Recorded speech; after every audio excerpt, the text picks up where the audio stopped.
Hello world, my name is Wasim, I am a full stack web developer. अगर आप सी language सीख रहे हैं तो जाहिर सी बात है सी लैंग्वेज के अंदर कुछ प्रोग्राम्स भी बना रहे होंगे। अब उन प्रोग्राम्स को बनाने का सही तरीका क्या है कि क्या हमें वो प्रोग्राम्स पहले पेपर पर लिखने चाहिए या फिर डायरेक्ट उनको कंप्यूटर पे बनाना चाहिए। सही अप्रोच क्या होनी चाहिए अगर हम पेपर पर लिखते हैं तो, और अगर पेपर पर लिख रहे हैं तो क्या हमें बेनिफिट मिलेंगे और किस तरीके से हम हमारी प्रोग्रामिंग स्किल्स को ग्रो कर पाएंगे by writing the program on paper, जानेंगे इस वीडियो में।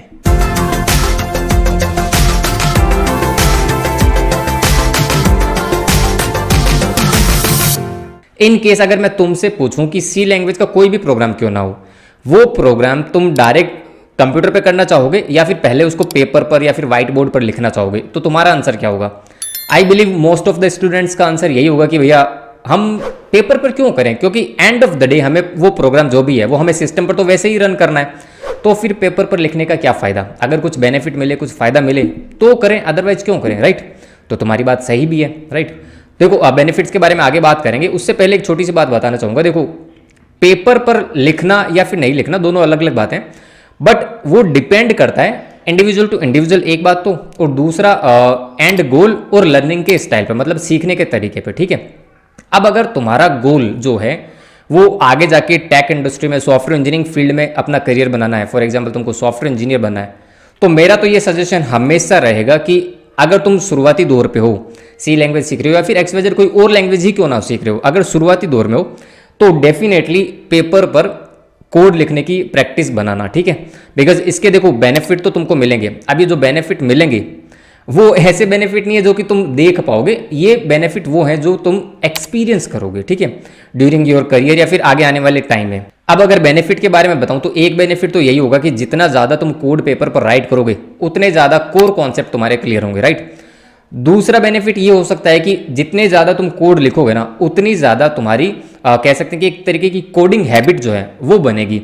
इसको मैं थोड़ा सा एक्सप्लेन करता हूँ। देखो पेपर पर जब भी तुम कोड लिखोगे ना तो उस कोड को तुम बीच में छोड़ नहीं सकते। मतलब ऐसा नहीं है ना कि बीच में ही कंपाइल करके देख लें। सिस्टम पर तो हम कर सकते हैं 2 लाइन का कोड लिख के भी उसको कंपाइल करके देख सकते हैं कि इसमें कोई एरर है या फिर नहीं है, टेस्टिंग पर्पज से, बट कॉपी पर नहीं कर सकते, पेपर पर नहीं कर सकते। तो एक तरीके से तुम्हारी हैबिट, अच्छी हैबिट बन जाएगी प्रोग्राम को स्टार्ट टू एंड लिखना, ठीक है। मतलब एक प्रोसेस जो होता है पर्टिकुलर प्रोग्राम को लिखने का, वही एक तरीके से कोडिंग की हैबिट होती है, तो वो बिल्ड हो जाएगी, राइट। तीसरा पॉइंट अगर मैं बताऊं तो जो टेक्निकल इंटरव्यूज होंगे फ्यूचर में, जिनमें भी तुम पार्टिसिपेट करोगे, तो उन टेक्निकल इंटरव्यूज में 101% बेनिफिट मिलेगा, फ़ायदा मिलेगा। बिकॉज देखो यार, कोई भी टेक्निकल इंटरव्यू क्यों ना हो, थोड़ा बहुत तो कोड पेपर पर लिखवाया ही जाता है। अब अगर तुम्हारी प्रैक्टिस होगी पेपर पर कोड लिखने की तो तुमको दिक्कत नहीं आएगी, और अगर तुम सीधे ही मतलब तुम्हारी प्रैक्टिस नहीं है पेपर पर कोड लिखने की तो डेफिनेटली प्रॉब्लम्स के लिए तो तुमको रेडी रहना ही पड़ेगा, राइट। अब यहाँ पर तुम्हारे दिमाग में एक क्वेश्चन और आ सकता है कि भैया अगर हमें पेपर पर कोड नहीं लिखना, हम कोड जो है वो डायरेक्ट कंप्यूटर पर ही लिखना चाहते हैं, तो क्या हमारी कोडिंग स्किल्स इंप्रूव नहीं होगी, हमारे कोर कॉन्सेप्ट क्लियर नहीं होंगे और हमारी एक अच्छी कोडिंग हैबिट जो है वो बिल्ड नहीं होगी? आई बिलीव हो जाएगी, बट देखो एक डिफरेंस होता है। डिफरेंस किस चीज़ का होता है? प्रोफिशिएंसी का, कुशलता का। अब एक स्टूडेंट है जो कि डायरेक्ट कोड को टाइप कर रहा है, मतलब बेसिकली वो टाइप एंड एरर के मेथड पे चल रहा है, कोड टाइप करता है, एरर फाइंड आउट करता है और उनको फिक्स करता है। और एक वो प्रोग्रामर है जो कि पेपर पर कोड को लिखता है, उसको पता है कि मैंने क्या लिखा है, एरर तो आने का चांस ही नहीं, बिकॉज उसको पता है कि हाँ मैंने पूरी की पूरी प्रोसेस यहाँ डिफाइन की है, राइट। और इवन वो पूरी की पूरी प्रोसेस को एक क्या 10 लोगों को आसानी से एक्सप्लेन कर सकता है, राइट। तो एक डिफरेंस होगा, मतलब वो बंदा जो कि डायरेक्ट कंप्यूटर पे लिख रहा है और एक वो बंदा जो कि पेपर पे लिख रहा है, right. End of the day आगे जाके जब तुम इंडस्ट्री में काम करोगे ना तो तुमको देखो टीम्स के साथ काम करना है, लोगों के साथ काम करना है, तो तुमको खुद को पता होना चाहिए कि तुम्हारी अप्रोच क्या होनी चाहिए।